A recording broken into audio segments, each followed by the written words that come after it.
D mayúscula. Posturas erróneas sobre la cristología. 1. Teorías que niegan la naturaleza divina de Cristo. A minúscula. Los ebionitas. Este grupo fue sostenido por judíos que observaban los rituales de la ley de Moisés.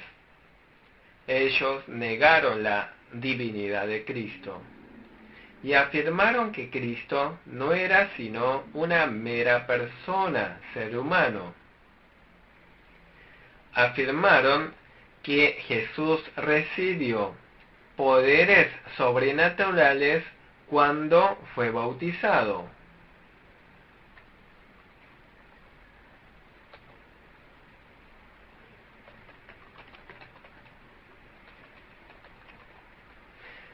B. Los arrianos. Este grupo seguía las afirmaciones de Arrio. Vivió en el siglo IV. Era un presbítero de Alejandría. Él negó la unión perfecta de la naturaleza divina y la naturaleza humana en Cristo. Él afirmó que el Logos moraba en un ser humano llamado Jesucristo. Consideraba a Cristo como un ser creado. Afirmó que Cristo no era ni Dios ni hombre. Así afirmó que Cristo era medio Dios. Fueron condenados por el Concilio de Nicea en el año 325 después de Cristo. C minúscula. Los nestorianos. Este grupo seguía las afirmaciones de Nestorio. Fue arzobispo de Constantinopla. Dijo: Cristo fue el primero en ser creado, y todas las cosas fueron creadas por medio de Cristo. Cristo puede ser llamado Dios, pero en realidad no es Dios. Cristo existió antes del tiempo. Cristo comenzó a existir en un lugar vacío por medio de las actividades de Dios. Esta es una afirmación falsa. Fueron condenados como herejes en el Concilio de Éfeso en 431 después de Cristo. 2. Teorías que niegan la naturaleza humana de Cristo.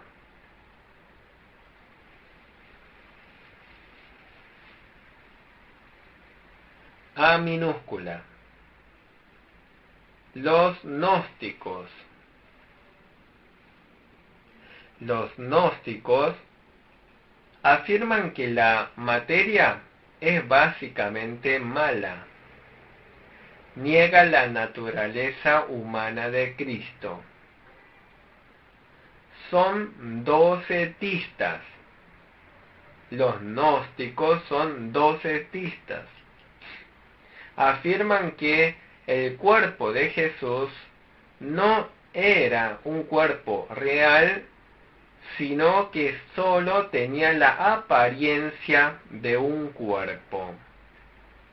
Este grupo se forma a partir de la filosofía gnóstica del siglo II. Dicen que Jesús no vino en cuerpo, porque creen que toda materia es mala.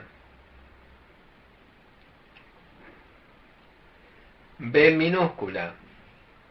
Los apolinarios. Sostenido por Apolinario. Fue obispo de la iglesia de Laodicea. Hizo hincapié en la naturaleza divina de Cristo y afirmó que el cuerpo de Cristo no era de la misma naturaleza que el nuestro. Afirmó que no había dos naturalezas en Cristo. Es lo que sostenían los apolinarios.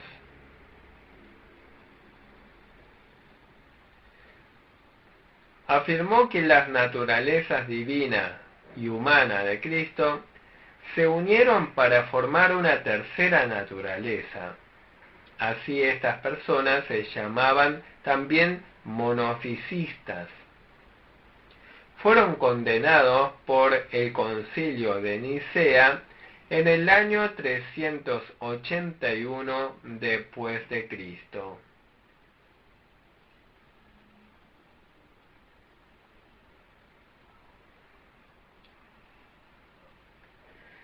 C minúscula. Los eutiquianos siguen las posturas de Eutiquio. Niegan las dos naturalezas de Cristo. Dicen que Cristo tenía un cuerpo y un alma, pero no tenía razón ni mente. Afirmaron que el Hijo Eterno, el Logos, tomó el lugar de la razón del hombre. Fueron influenciados por la filosofía de Platón. Fueron condenados por el Concilio de Constantinopla en el 381.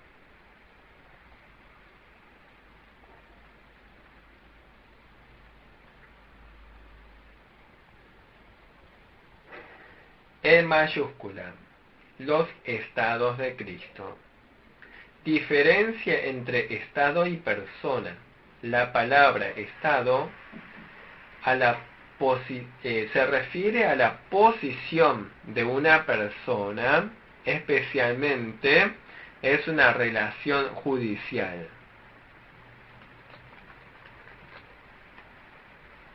Cristo también tiene personalidad y estados.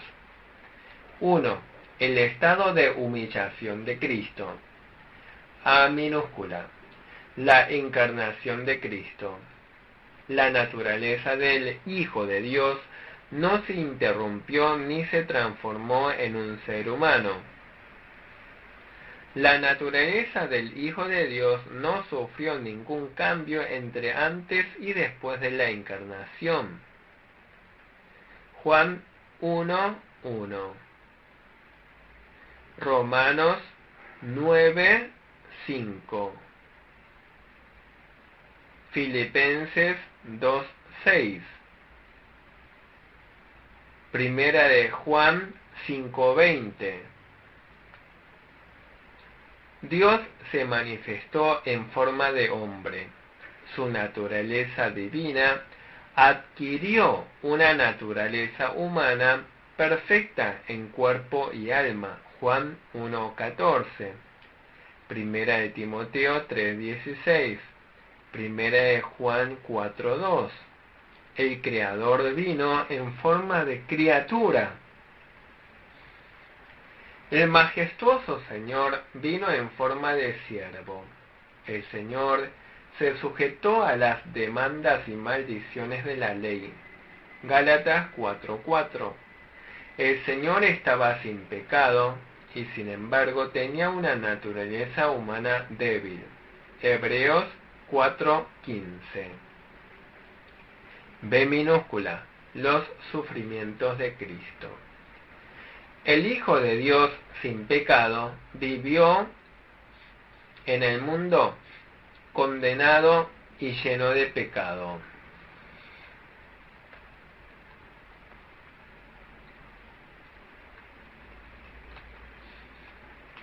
Teniendo un cuerpo débil y obedeció perfectamente la voluntad de Dios. C minúscula. La muerte de Cristo.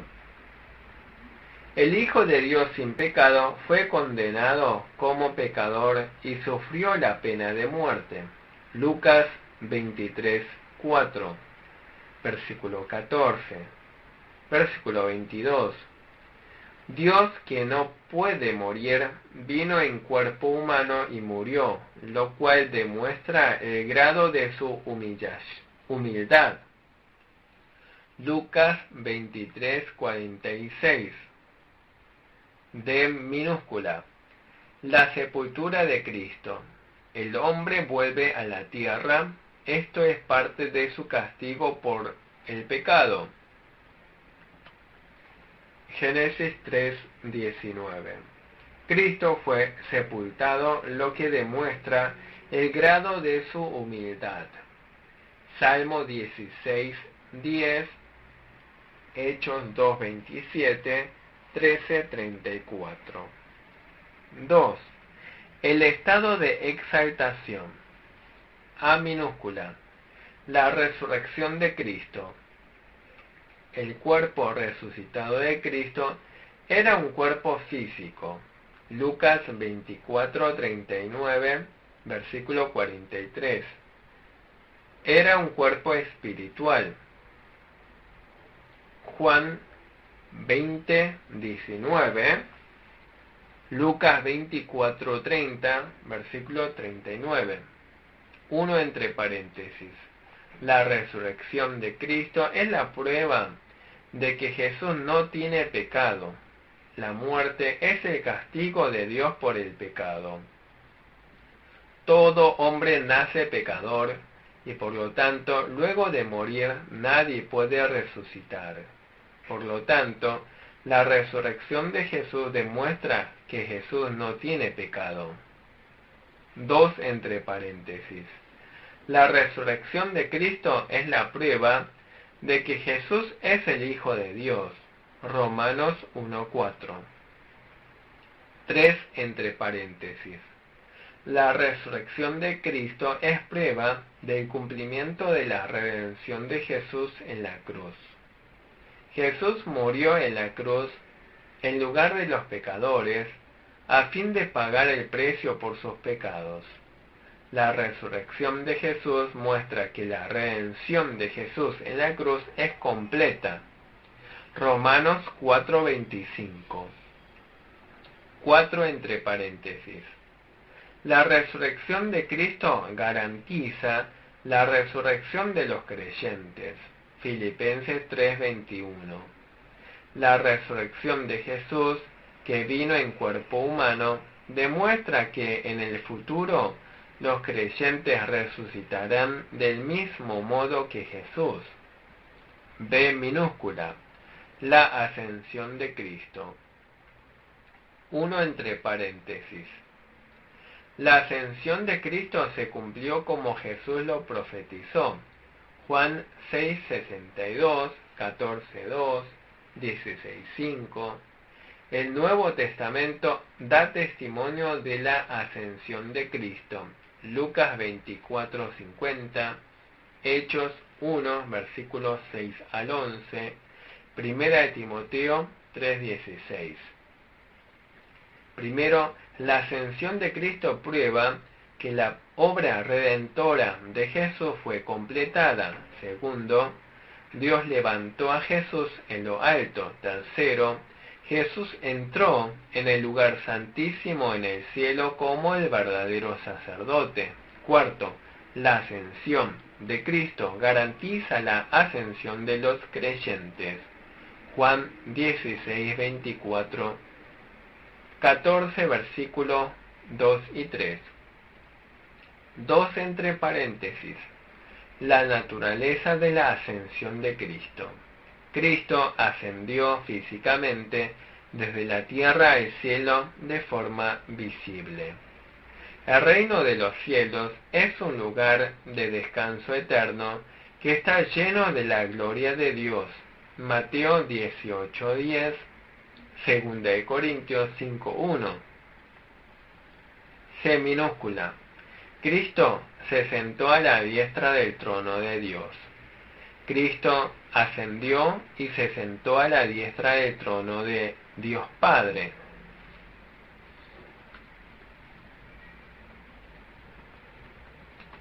Mateo 26:64, Efesios 1, 20 al 22, Hebreos 10:12. La derecha del trono de Dios significa poder y gloria. Cristo recibió el derecho para gobernar la iglesia y el universo. Mateo 28:18. Cristo gobierna sobre la iglesia, protege a la iglesia y ora por los creyentes. Romanos 8, versículo 26-27, versículo 34. D minúscula. El retorno visible de Cristo. El retorno de Cristo es físico y visible. Hechos 1:11. O sea, la segunda venida de Jesús será de manera físicamente visible.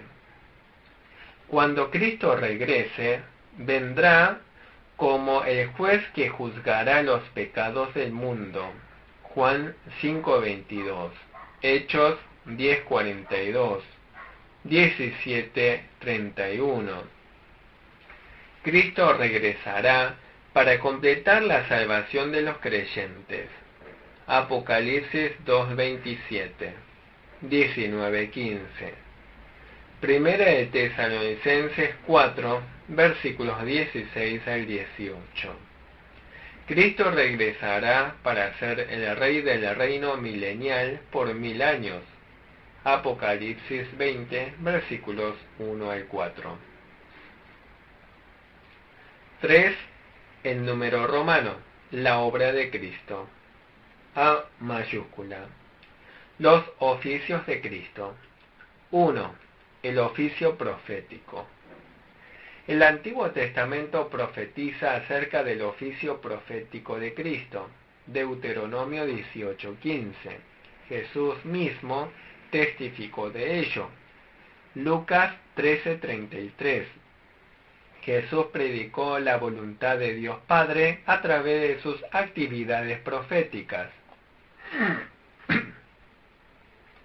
Juan 6:38, 12:49, 14:10, 17:8. Jesús también profetizó acerca de los eventos futuros.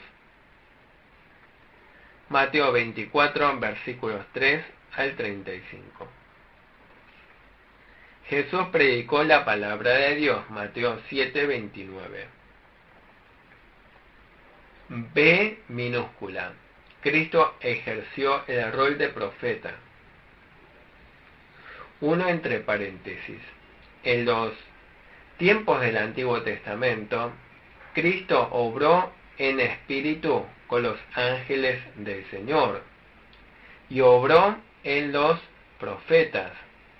Primera de Pedro 1, versículos 10 y 11. 2 entre paréntesis.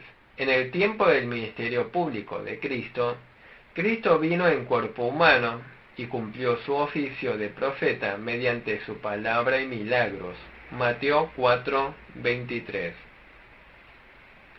2. El oficio sacerdotal. El Antiguo Testamento profetiza acerca del oficio sacerdotal de Cristo. La Biblia profetiza que Cristo sería el sumo sacerdote que salvaría a los pecadores. Salmo 110:4, Isaías 53:5 al 9, Zacarías 6:13, Hebreos 3:1, 4:14, 5:5, 7:26, 8:1. El propio Jesús testificó que Él es el sacerdote. Marcos 10:45.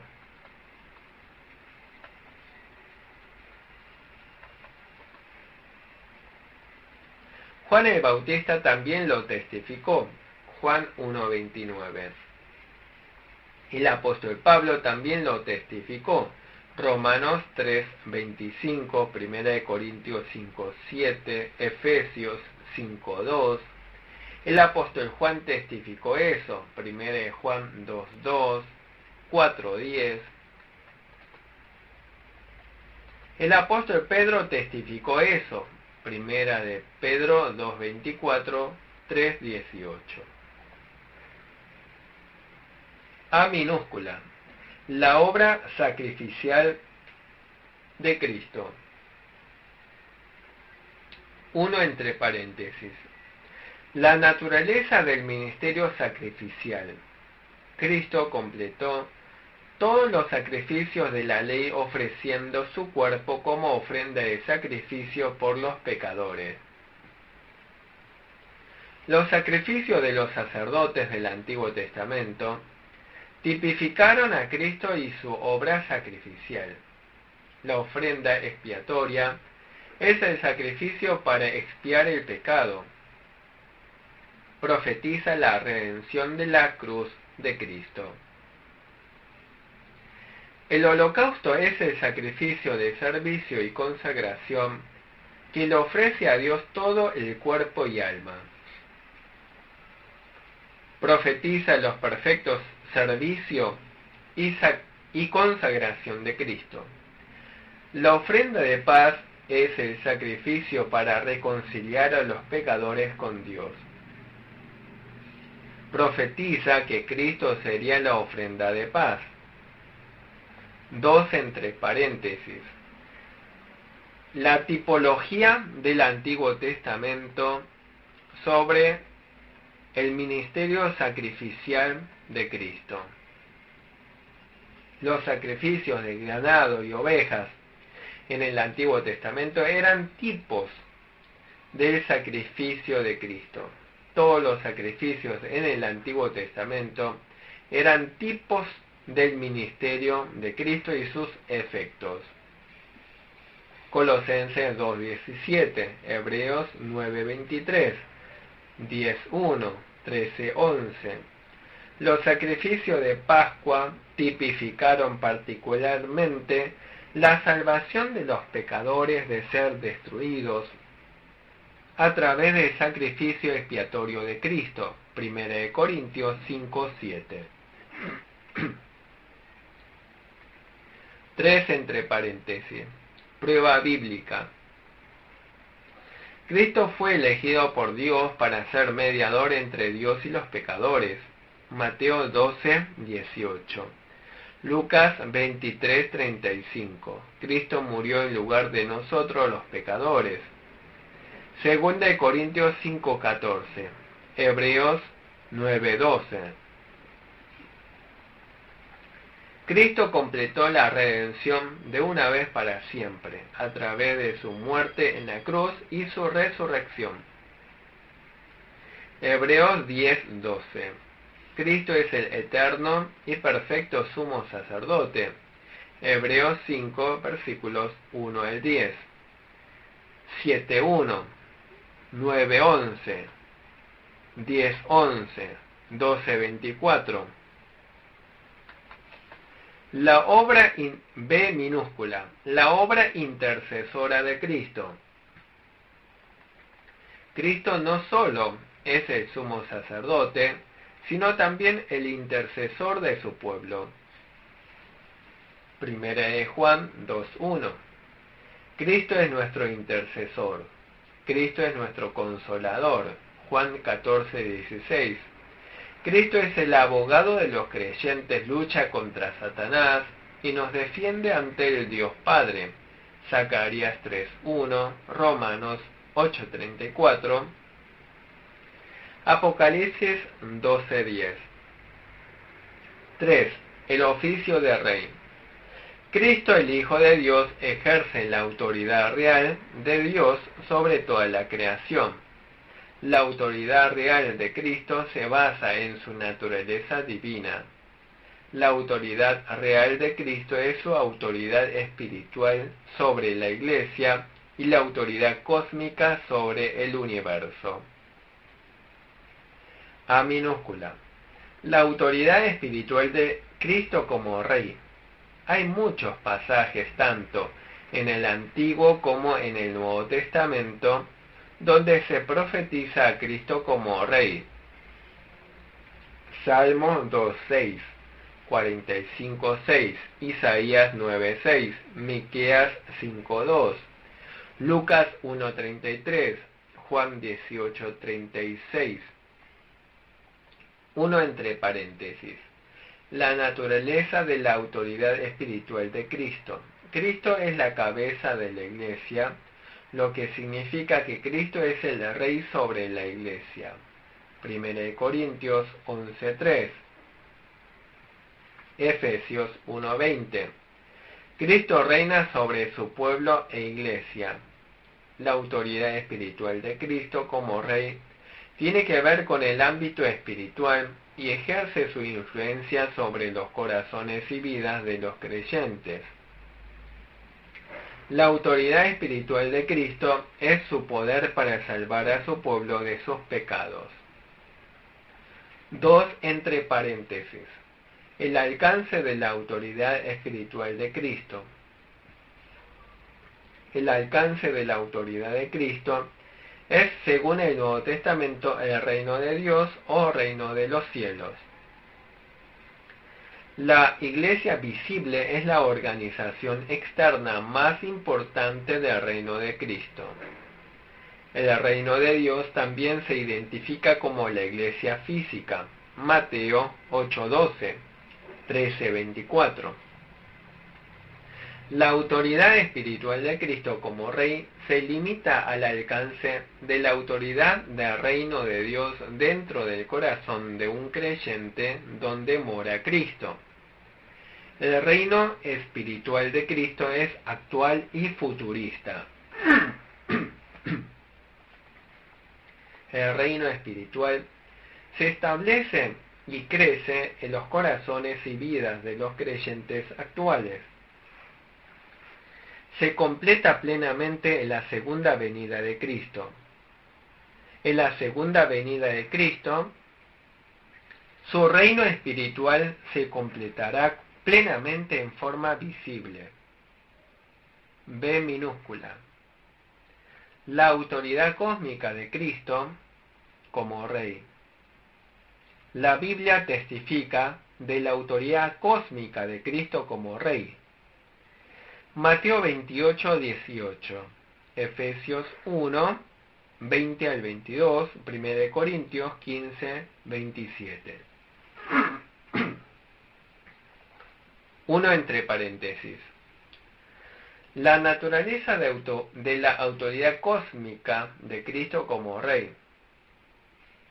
Dios dio a Cristo autoridad para reinar sobre el universo. Mateo 28:18. El objetivo de Cristo es el crecimiento espiritual y la realización final de su pueblo.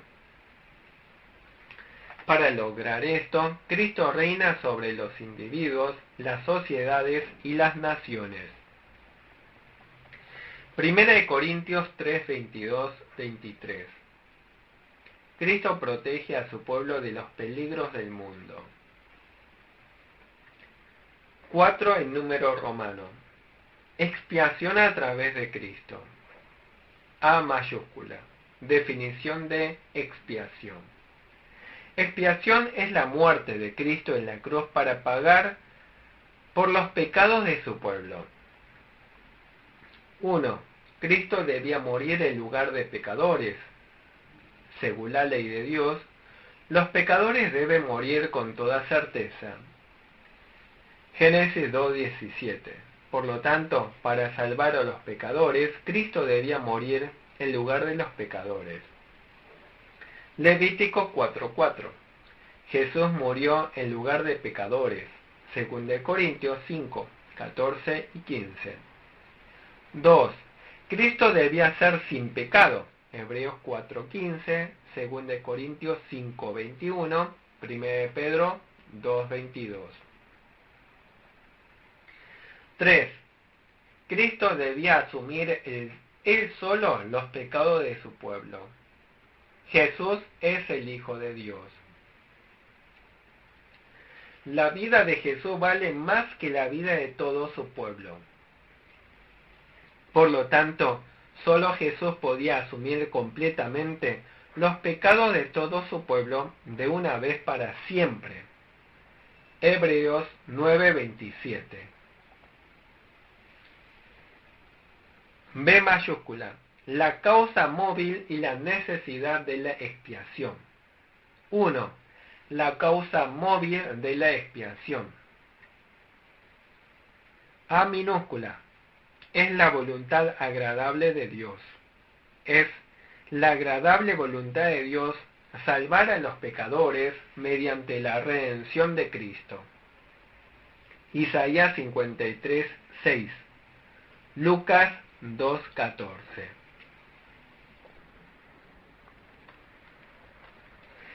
B minúscula. Se basa en el amor y la justicia de Dios. Es el amor de Dios que Él salvara a los pecadores. Es la justicia de Dios que Él exigiera que Cristo recibiera el castigo en lugar de nosotros pecadores. 2. La necesidad de la expiación. A minúscula. Por la justicia de Dios. La justicia de Dios fue dañada por los pecados del hombre. El hombre dañó la santa autoridad de Dios. Por lo tanto, el Dios de justicia exige el castigo de los pecadores. El justo y santo Dios aborrece el pecado. C mayúscula. La naturaleza de la expiación. 1. Satisface la justicia de Dios. La justicia de Dios aborrece el pecado y ciertamente castiga el pecado. Cristo asumió el precio por los pecados de los pecadores y apaciguó la ira de Dios. Este es el primer propósito de la expiación. Cristo también expió los pecados de los pecadores para que éstos pudieran reconciliarse con Dios y acercarse ante Dios. Este es el segundo propósito de la expiación. 2. Satisface la ley de Dios. La ley exige que el hombre obedezca perfectamente. El quebrantamiento de una sola parte de la ley acarrea condenación. Santiago 2:10, Gálatas 3:10. El hombre es incapaz de obedecer perfectamente la ley. El hombre no puede evitar el castigo de Dios por sus pecados. Los pecadores no pueden pagar el precio por sus pecados. Sin embargo, Cristo murió en lugar de los pecadores y pagó el precio por los pecados de ellos. Cristo satisfizo las demandas de la ley. Por lo tanto, los creyentes que recibieron la salvación por la fe fueron completamente liberados de la condenación de la ley y de la muerte. 3. Es una expiación vicaria. Dios permitió que Cristo pagara el precio de los pecados de los pecadores. Mateo 26:39, Isaías 53, 5 y 6, Juan 1:29, 2 Corintios 5:21. La ofrenda de ganado y ovejas en el Antiguo Testamento simbolizaban la expiación vicaria de Cristo. Levítico 1:4, 4:20. 4. La expiación fue realizada por la perfecta obediencia de Cristo. La expiación de Cristo fue realizada por medio de la activa y pasiva obediencia de Cristo. La obediencia activa se refiere a la observación completa de la ley. La obediencia pasiva se refiere al precio que Cristo pagó al recibir sufrimientos y castigo por los pecados de los pecadores. Juan 10:18. D mayúscula. El alcance de la expiación. 1. Expiación limitada. La expiación de Cristo tenía el propósito de salvar solo al pueblo escogido. Por ejemplo, dice su pueblo, Mateo 1:21. Sus ovejas, Juan 10:11. Su iglesia, Efesios 5:25. A los que Dios ha escogido, Romanos 8:33. La expiación de Cristo se aplica solo a las personas que están dentro de los límites de la redención de Cristo. La expiación limitada testifica que las personas por quienes Cristo derramó su sangre y pagó el precio de sus pecados serán salvadas con toda seguridad. Lucas 19:10, Juan 6:39, Romanos 5:10, 2 Corintios 5:21, Gálatas 1:4. 2. Expiación ilimitada. Esto también se conoce como expiación universal. Esta opinión afirma que Cristo murió para redimir los pecados de toda la humanidad. Primera de Timoteo 2:6, Tito 2:1, Segunda de Pedro 3:9, Hebreos 2:9, Primera de Juan 2:2. Aquellos que creen en esta expiación ilimitada utilizan estos versículos para apoyar la expiación ilimitada. Sin embargo, estos versículos simplemente significan que no hay discriminación de hombres o mujeres, ricos o pobres, o de rango social para aquellos que reciben la salvación. Esto significa sencillamente que no hay acepción de personas entre los que han de recibir la salvación. La teoría de la expiación ilimitada afirma que la eficacia de la expiación de Cristo depende de la libre elección de cada individuo. Si Cristo pagó el precio por los pecados, pero no recibe la salvación porque lo rechaza, se concluiría que la voluntad del hombre finalmente frustra el propósito de Dios. Por lo tanto, esta creencia no está de acuerdo con la Biblia. Salmos 33:11. Parte 5. La doctrina de la aplicación de la redención. Capítulo 1. Las operaciones generales del Espíritu Santo. 1 en número romano. Las operaciones generales del Espíritu Santo en la naturaleza. Las operaciones generales del Espíritu Santo tienen lugar en el ámbito de la naturaleza y en la vida general de los seres humanos. El Espíritu Santo da vida en el ámbito de la naturaleza. Génesis 30:22. Primero de Samuel 2:21. Hechos 17:25.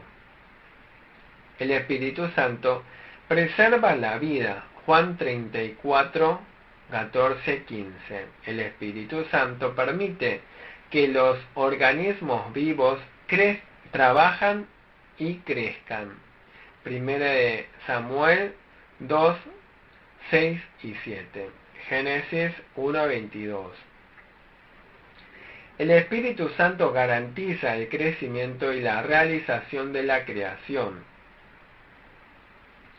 Las operaciones generales del Espíritu Santo también tienen lugar en el ámbito de la salvación.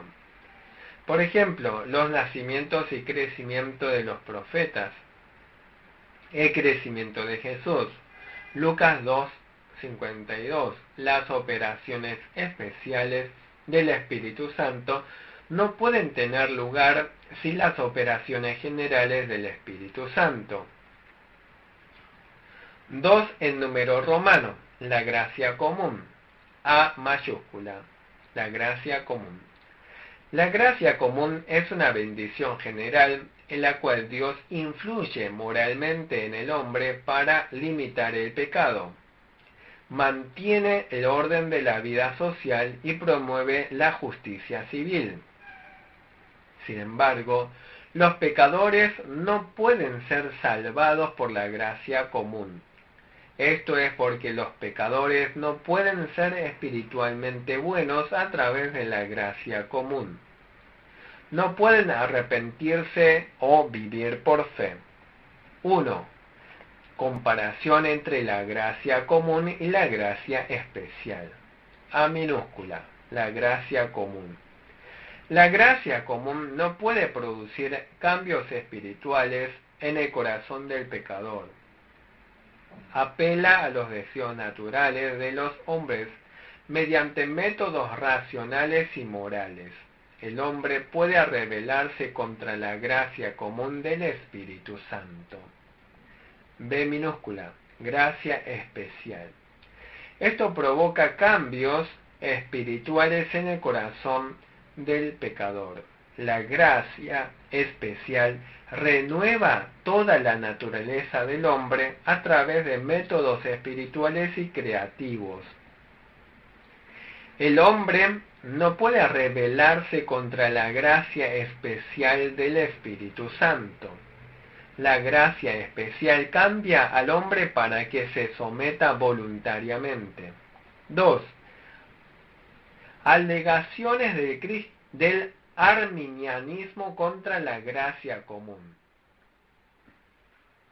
Los arminianos afirman: el pecador puede realizar cierta medida de bien espiritual. Los pecadores pueden verdaderamente arrepentirse y regresar a Dios por medio de la gracia común.